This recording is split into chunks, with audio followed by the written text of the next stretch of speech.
Plumbers Association of the Philippines. Sila na ang nagsig-revise ani nga code. So that is a group of master plumbers in the Philippines. Ini siyang code. Okay. So by the way, for the master plumbers board exam, pwede naman ta maka-take sir kay ang requirements is only high school graduate and I think 5 years experience sa plumbing. Mangayo lang ka og certification sa mga master plumber so that i-accredit sa PRC, makapik na ka board. Ang ilaha is kuan lang jud master the plumbing code, arithmetic o kanang technical, mao may ilang exam. Sayon raman daw ya. Muha lang na sa mga review na YouTube nga review, na mga answer sa YouTube. Nani about pero dapat basahon sa gyud nimo ning code kining libro. Naa gyud diri tanan. Nga ang next nila exam. Sa exam. Naa diri tanan. Na code sa part 1 sa exam, part 2 is arithmetic, math, engineering economics, hydraulics, nga mechanical nga part like gas laws, and then last ang katong practical sa gamiton nga kanang pipe wrench ani nga situation nana ilang exam sa plumbing. Okay, so next is the type of pipes used in plumbing system. For the type of pipes used in plumbing system, ang example is continue lang gyapon ako. We have the residential building lang gyapon. So the type of pipes used in residential building. So usually the type of pipes you have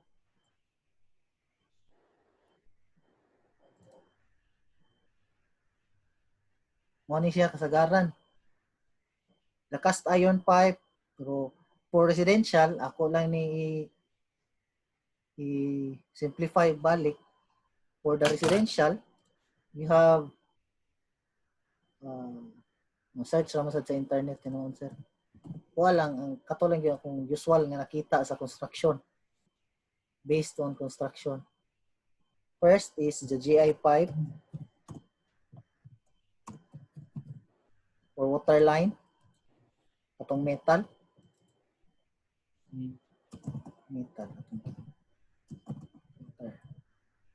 water line, and then another for water line is katong plastic, which is the UPVC. Color blue, yung plastic water line. So UPVC meaning unplasticized polyvinyl chloride. And then you have the usual pipe used in building construction is PPR. Color is green or white. And then another is the PE. PE. Color, you have black water line. And for the sewer line or sanitary line, that is the PVC pipe. Color, orange. Muna na sad ni gamiton usually in residential building. Okay. So next is elements in piping system. So explains the elements of sanitary system. So in explaining, ako na lang niya i-diretso sa pag-discuss in how to draw the plumbing layout ng elements. For the elements of plumbing system, that is just line from the toilet and bathroom going to your septic tank and going to the nearest sewer line for public drainage. Okay, so that is for the elements. And for the permits, In the Office of the Building Official, the signatory for the permits is the sanitary engineers in the Office of the Building Official. But for the sign and sealed of plans, you have the master plumber. So for master plumber, that is only for buildings. But if ever involved na gani other than buildings, sanitary engineers na sa. By the way, for sanitary engineers, if you are a graduate of civil engineering courses, you have 2 years, no, to study sanitary engineers. They also have the board exam. For sanitary engineers, it is just sanitation. Regulation of the plumbing system, we have the provision of the National Plumbing Code. Ang ilaha ra gyud ani nga provision sa plumbing code, moro gyud ni ilahang gihatag. Moro gyud ni bantayanan. No? Changes of direction. Since prohibited ang T and 90 degrees elbow in changing of direction.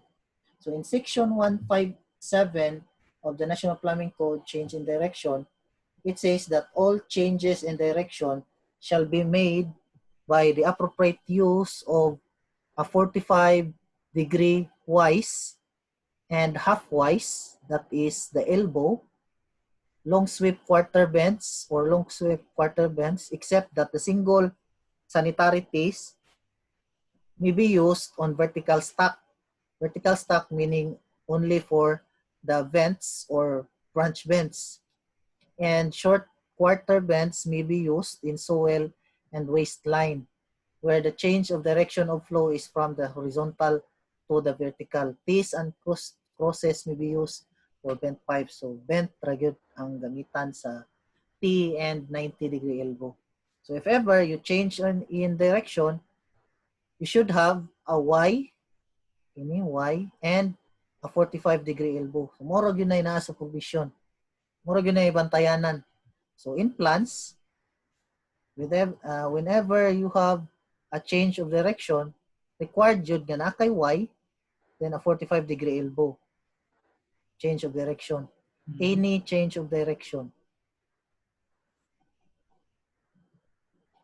Basta mo change of direction, Y, and 45-degree elbow.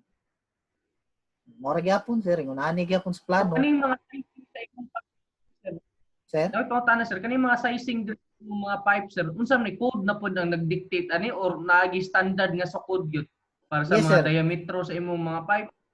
Code gihapon ang nagkuan sir. So based sa code, minimum for residential building, if you have 3 to 4 toilet and bathroom, you are required to have a diameter of mainline pipe 4 inches in diameter. So usually the standard for commercial 6 inches at depende yun sa usage sa building. For residential 3 to 4 CR, 4 inches ang diameter sa main line sa sewer, sa waste line. And for the lavatory, you can have a minimum of 2 inches diameter sa lavatory. For the commercial building, labi na mga dagko na nga building, ni minimum ra sad sila or ni standard sila og 6 inches diameter for the main sewer line. And for the lavatory, same, minimum is 2 inches diameter. Nasa code sir, nalimot ko sa tudapita. Naandire sa building code. This naman kay masundan jud. So next Basta is ning mga location sa imong clean out, mga location sa imong clean out dictated gyapon na sa code. Naa sa code, ang clean out should be located in every 10 to 15 meters. Nasa code.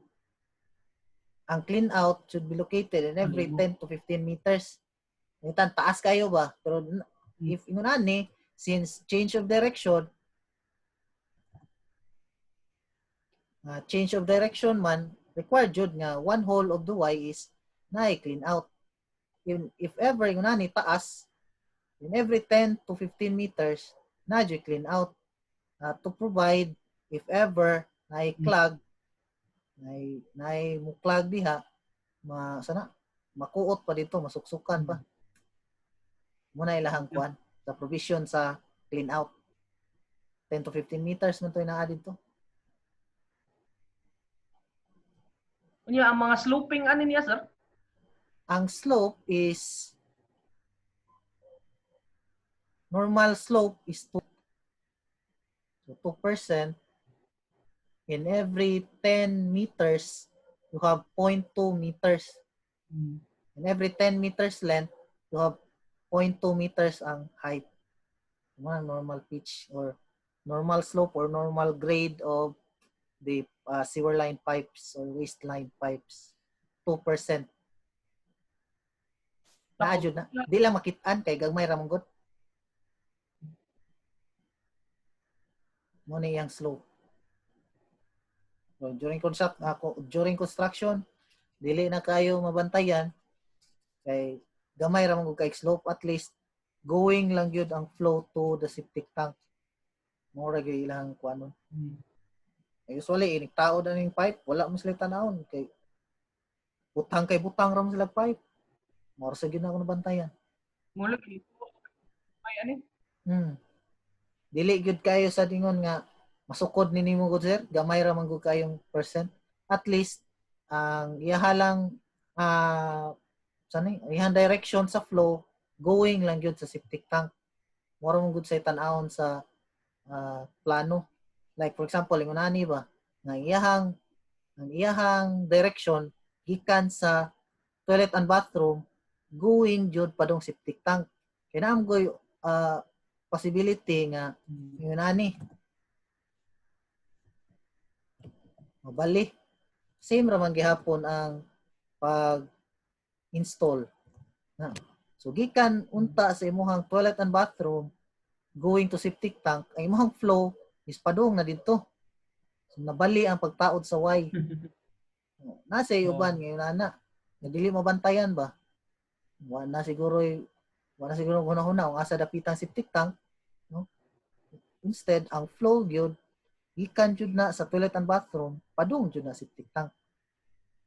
Mo gyud na iyahang i-check.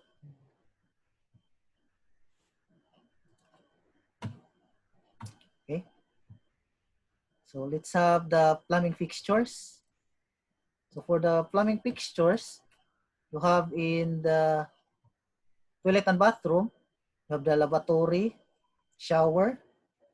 If ever you have bathtub, then the kitchen sink in the kitchen. May slope sink. Parihara na sila. Mop sink siguro ni. Slope sink, kitchen sink, yung scullery sink. Parihara siguro na sa mop sink. Kaya bitang kabantay ka sa mga CR sa mall, sir, na ay hugasanan sa mop. Pariha siguro na ni. Muna slap sink. Then laundry tub. You have drinking fountain that is for plumbing fixtures. Then the water closet tank, the urinals. So those are the plumbing fixtures. Commonly used in residential building, you have lavatory, water closet, kanang bowl, and then more man if ever you have urinal. And sometimes you have bidet. Noong panahon na may mga bidet.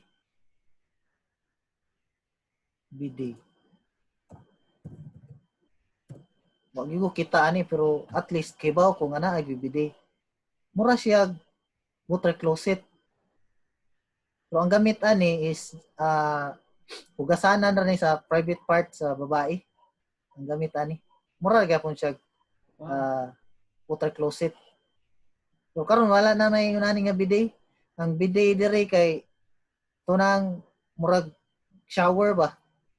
Muna to'y bidet nang gi-connect bitaw sa water closet yung nai hose. Mo na ilang gigan nga bidet ron pero mo na ilang gikuan. Okay, so those are the plumbing fixtures. For the apparatuses, na ako nailhan pero usar man ako nailhan. Studor.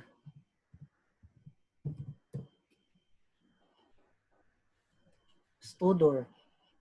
So Studor is an apparatus for ventilation system. So vent system of pipes. I-install lang ni siya ilawom sa lavatory ini so that your vent pipe dili na up to jud sa roof. Instead of you have the vent through roof, you have the vent katabantay ka ng sa mga CR na itubo sa luyo sa CR sa una mo ginailang design na CR na ginay tubo sa luyo. That is for vent sa imuhang piping system so that mo flow jud ang tubig kay kung walay vent dili man na mo flow ang tubig. So nice Tudor dili na ni siya i-install ang imuhang vent through roof up to gyud sa imuhang atop. Ang Tudor ay bahala sa vent system sa imuhang piping system. That's an example of an apparatus used in a plumbing system. Then you have the inspection and test. So in inspection, so that may bawaan nimo kung may leakage, for the inspection, ilara man ang i-plug ang isig ka end sa mga pipes. Then nalimot ko pilay pressure sa water nga ipaagi ana nga pipe so that may bawaan jud og nabay leakage. So gamitan og tubig, other thing gamitan og Sir?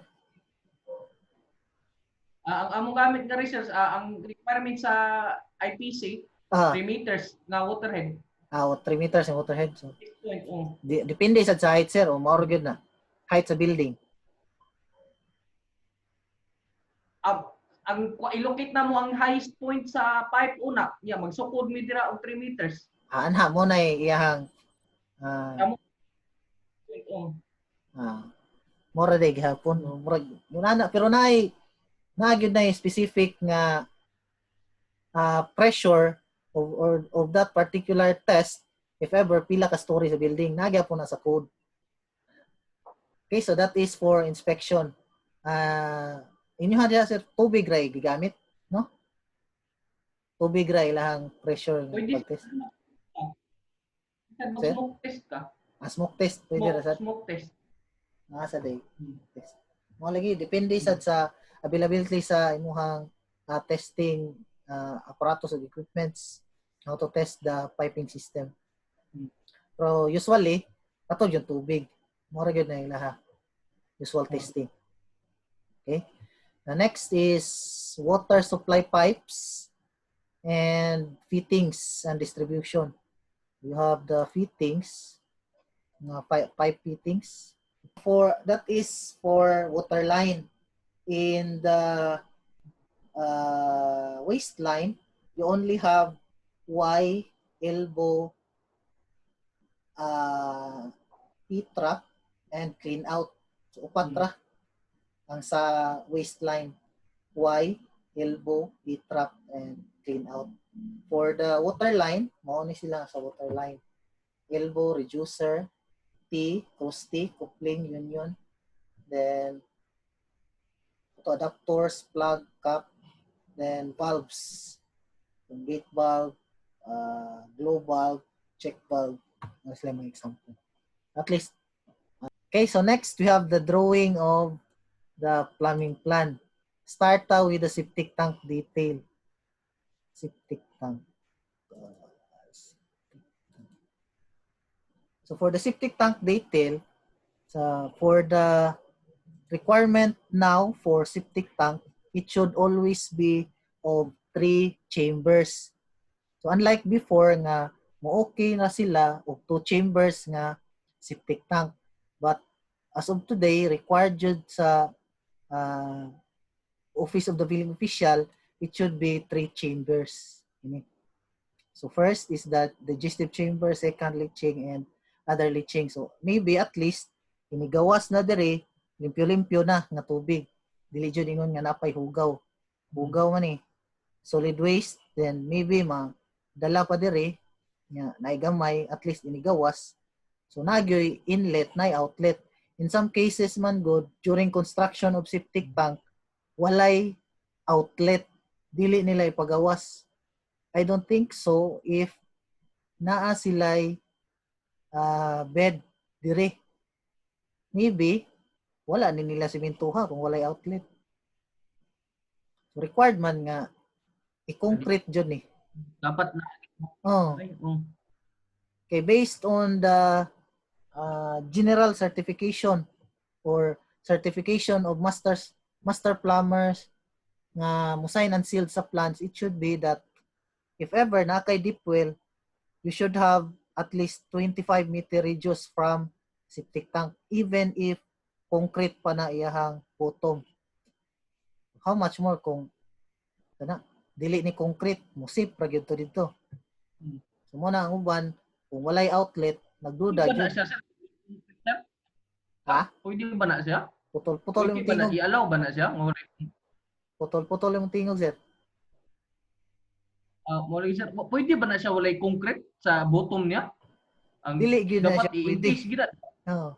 Dili gyud na siya pwede, sir. Pero di man gud nato mahibaw-an jud if na-concrete ba na kung close naman eh.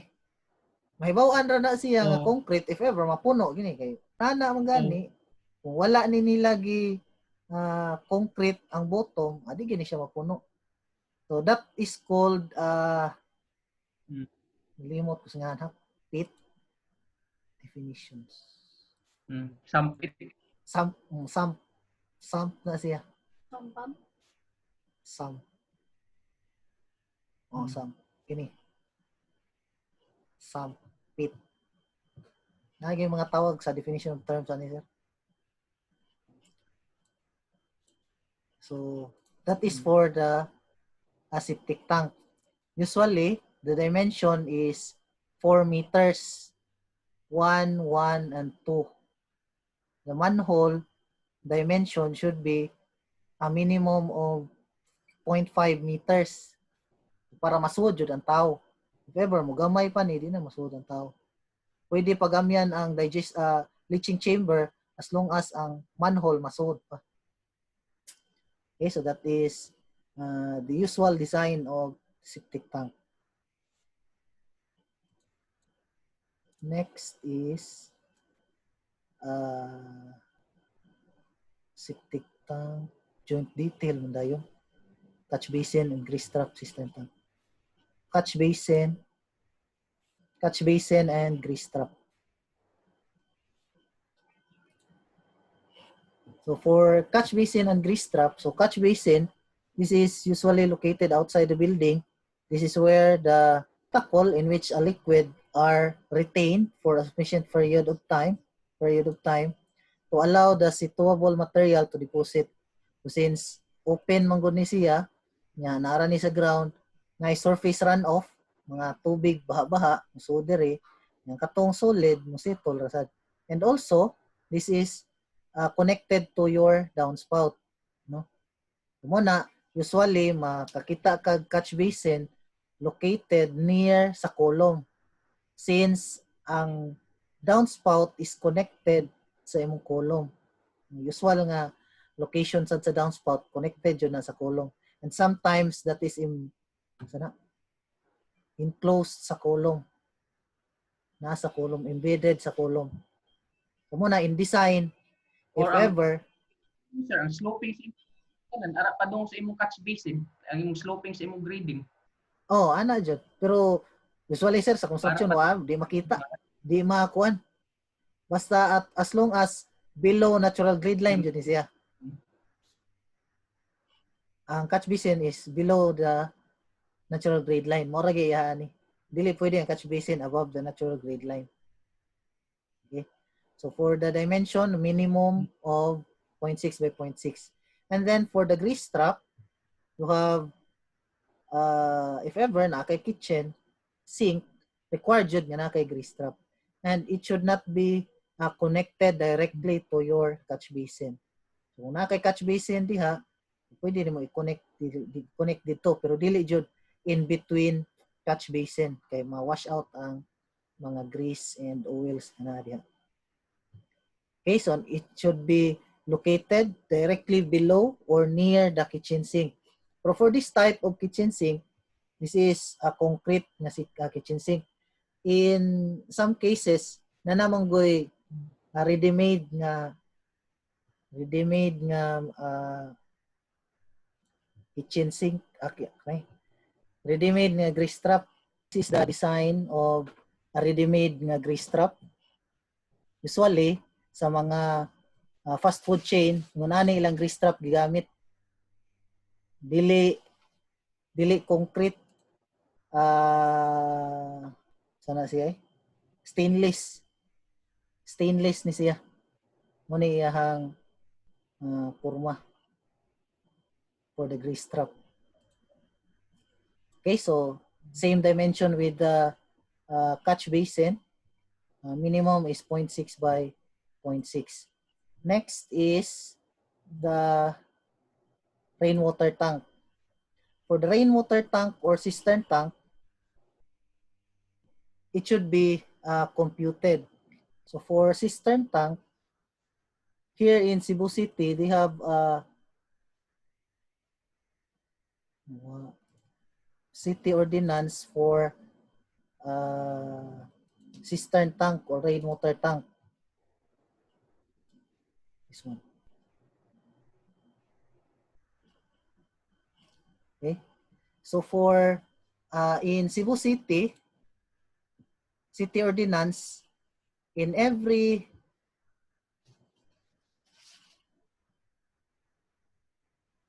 in every 15 square meter of roof area, you are required to have at least 0.5 cubic meter volume of cistern tank.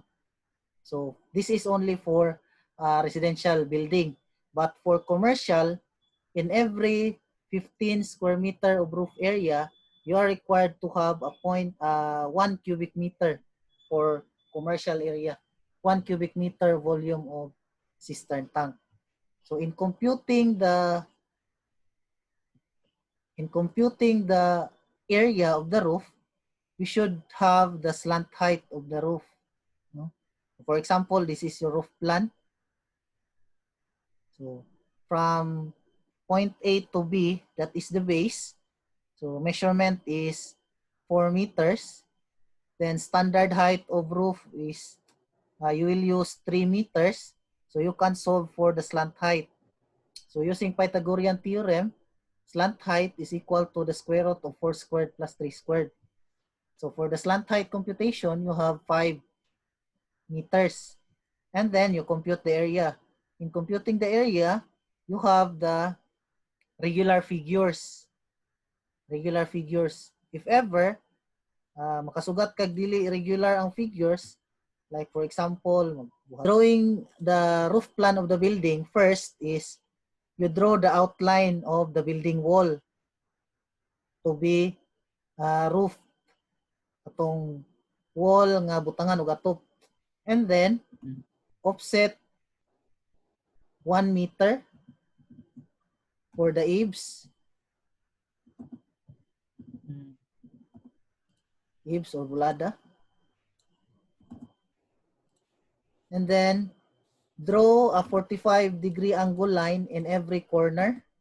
Draw a 45 angle line in every corner of the building or every corner sa imuhang lines. And then, connect the two lines first that meet first, no? Ang duha ka line nga mag-abot, primerong line nga mag-abot. Okay, in drawing the roof plan, procedure na siya. In drawing, you start with the 45 angle line. Next is straight line or any other straight line dito ba? Basta straight line. And then after sa straight line, 45 na sad. After sa 45, straight line na sad. Ganaon pag-draw sa atop. So, you have 45 angle lines. So, after sa 45, straight line na. Straight line. So, baya lang tong nag-abot daan. So next ana, mangita na sad ka sa nga nag-meet na sad nga lines kini, nag-meet nga lines. Ana. Humana ka sa straight line to continue 45-degree angle na sad. 45. And also there is at 45. So, i-connect ang nag-meet kana. Manaka sa 45 straight line na sad. Dapat mag-abot yun na sila. Muna yung mga to. However, yun ani imong roof plan, mangita jud kag paagi nga imong pag-compute sa area is regular figure. For example, yung ani that is rectangle. This one is trapezoid. How about kining area? Saan man niyo pag-compute? So this is just mo yun. This is just the trapezoid kini minus sa triangle. No? To compute for this area, this is just a trapezoid minus triangle.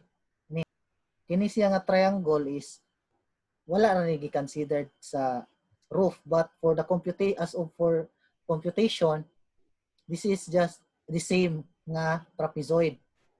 Trapezoid sila, but imong i-compute is just this one. So, compute lang nimo nga trapezoid minus triangle is equal ani. Same as with kini nga area. This is just kini siya rectangle. A triangle.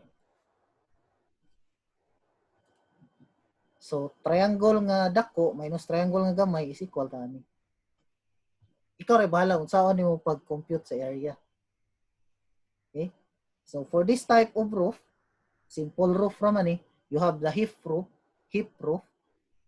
To compute for the area 1 and area 2 is triangle, area 3 and area 4 is trapezoid. So, to compute for the area 1 is triangle, so that is just 1/2 times 8. This one is 8. So, ako lang gibuwag 4 and 4 times 2. Then, the slant height you computed, that is equal to 5. So, you have your area equal to 20. And for area 3 and area 4, that is trapezoid. So, for the area, you have base 1 plus base 2 over 2 times the slant height. So, base 1, that is 15. Then, base 2, this one, since this is 8, so 4 of 4 niya. So, 7 na lang nabilin. That is 15 plus 7 divided by 2 times 5. That is equal to 55. So, all in all, the total area, you have 150 square meters area of the roof. And then, you have the required volume. Since from the city ordinance, you have, in every 15 square meters of roof area, you are required to have 0.5 cubic meter. So, for the required volume, the total area, you divide it by 15, you multiplied it by 0.5. So, the required volume is 5 cubic meters. Then, we will design our cistern tank or rainwater tank to cube. So, to solve for the dimension, just the cube root of 5. So, the total, the answer is 1.709. So, you cannot construct 1.09 cistern tank. No, dili ka measure ana niya. So, always round up, since if you round it down 1.7, if imo ni cube root dili na nakaabot og 5. And your minimum requirement is 5. So, round up always to 0.1. Round up to 0.1. That is 1.8. And then for the detail, nga ang details sa rainwater tank or cistern tank. So, ang ilisan ani ang inside dimension, since your requirement is the inside volume. So, ilisan ani is 1.8. Then, standard ang cover, that is 6 inches, 4.15 meter. And also for the walls for the cistern tank is 6 inches. For the reinforcement, you have 12 mm diameter bars. That's the detail for rainwater tank or cistern tank. Next is the joint detail, but before the joint detail, let's have first the plumbing layout. You cannot draw the joint detail since the joint detail, that are the joints you use in your plumbing layout and plumbing isometric. Okay? So for plumbing layout, this one. Yung mga akong gingon ganina, ang plumbing layout should be from the toilet and bathroom going to always to your septic tank. Okay? So let's start with the septic tank. Septic tank usually located at the back of the building. But in some cases, dili maarang or dili kasod ang truck sa mo sana suyop aning sa septic tank. Dili man pwede nga ang truck na adiri ang hose sa imuhang ang hose atong tigsuyop sa septic tank moagi sa imong balay. Dili sad pwede kay hugaw biya to. Okay?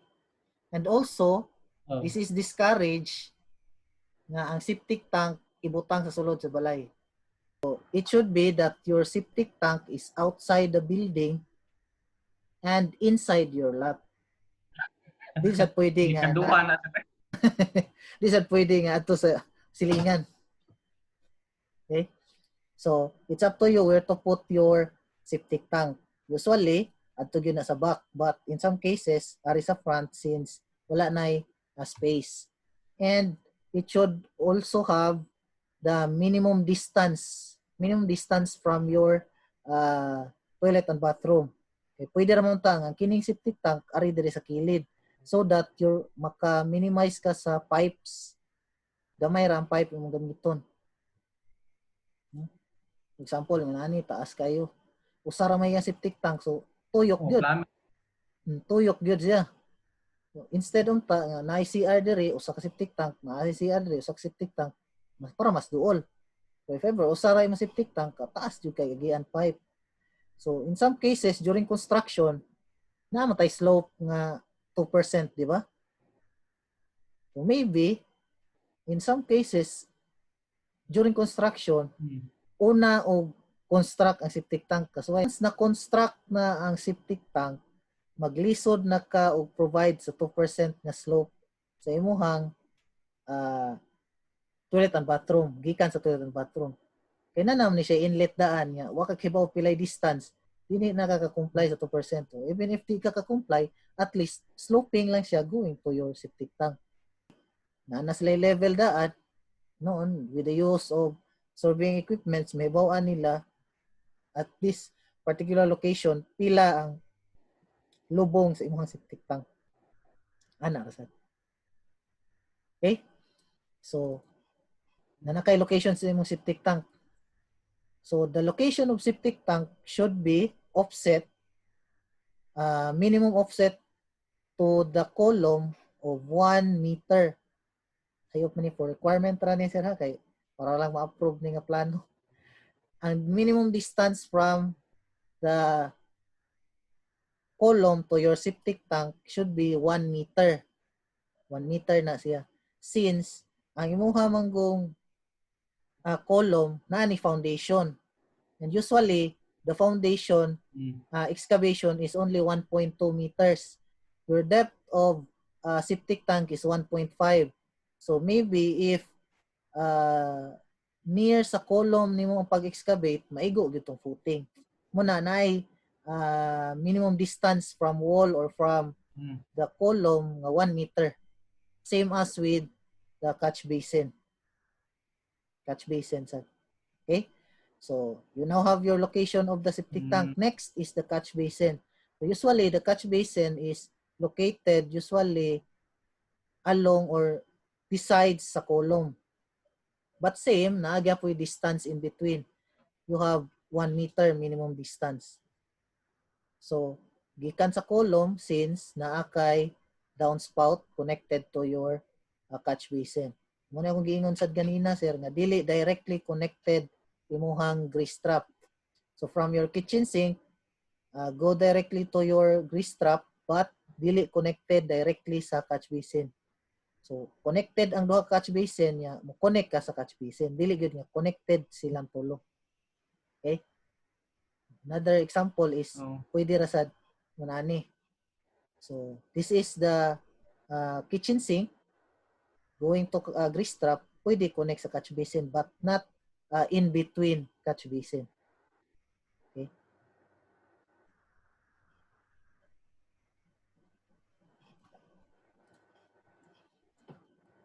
Okay, so next is the lines.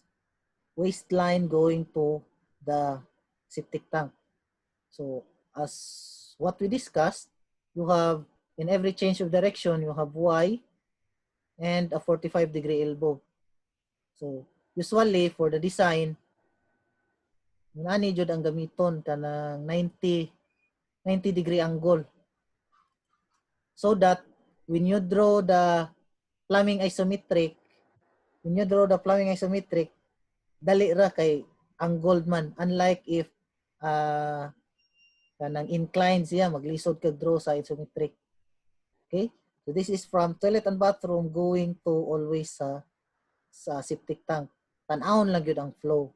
And then for the pipes, so for residential building and sometimes for commercial building with at least 3 to 4 toilet and bathroom, you have 4 inches diameter pipes. And for the lavatory, you have 2 inches. But for the main line, that is 4 inches. Going to the lavatory, that is 2 inches. Mm-hmm. Okay. So there are 3 lines in every toilet and bathroom. Mostly 3 lines. You have for lavatory, floor drain, and water closet na line. So if ever you have a shower compartment, nasa kay shower drain.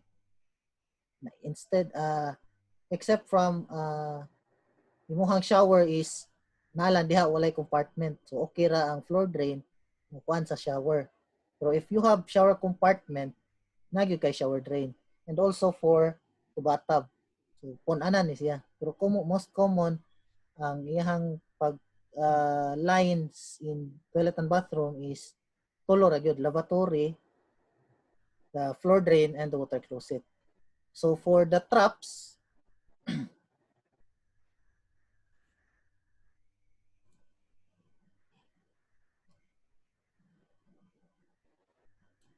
ano na siya?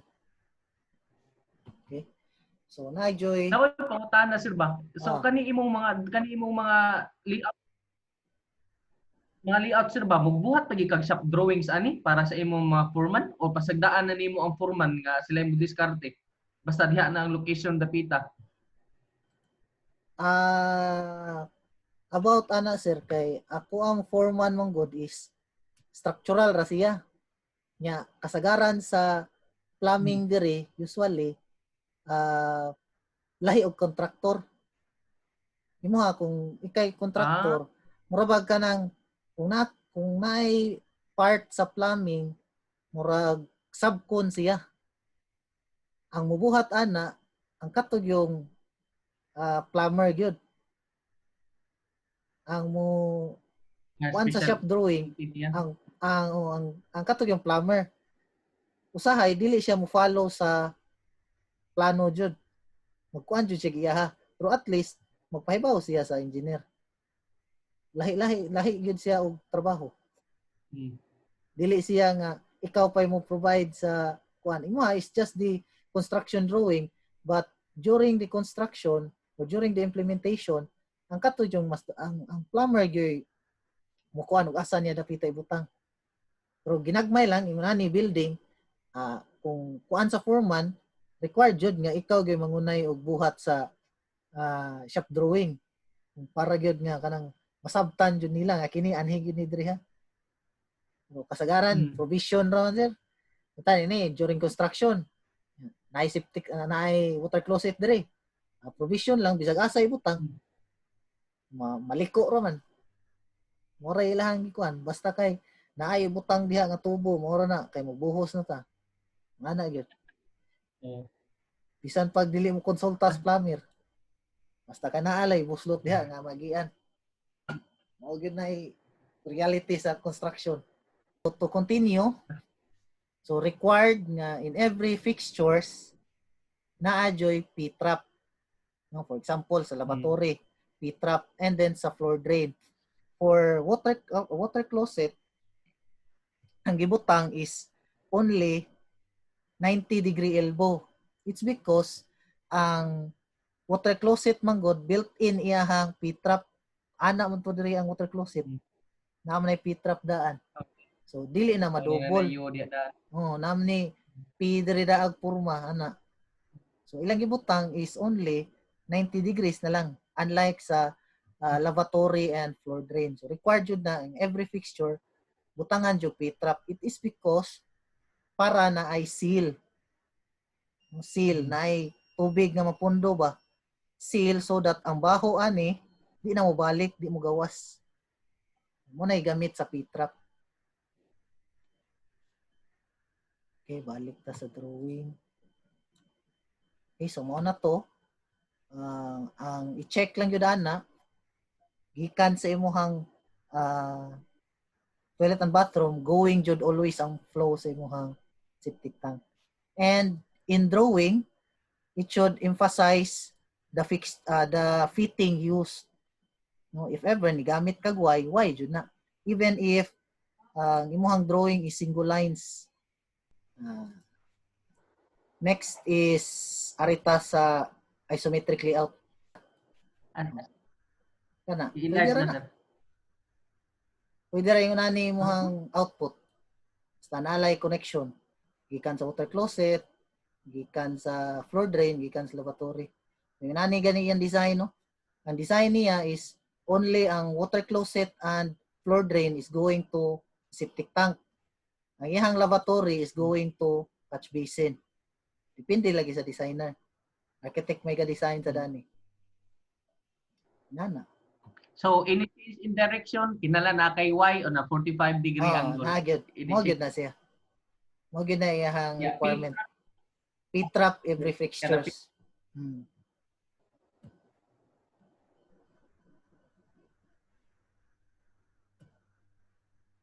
Okay, so for the plumbing isometric drawing, you have the angle 30 by 30. So this is just based on your plumbing layout, but naka 3D lang. Muray difference niya. Ka 3D. So mo na to ako ingon nga in every fixtures na adyoy P-trap, like for example sa floor drain, but for the water closet 90-degree elbow ra gyud na siya. Okay? So by the way, for the clean out, if clean out na sa gawa sa building, you will use 45-degree elbow before the clean out. But if na inside the building, kay bawa naman kani sir, na inside the building, you will use 90-degree elbow before the clean out. Unasod sa building. Okay, para dili mo diretso og flow ang imuhang waste. Inigabli nimo sa clean out. Okay? So for the isometric, kuan ra man kanang kani. Just draw the plumbing layout in 3D. Moray isometric. Kini kay naka 3D mo gyud ni sa CAD.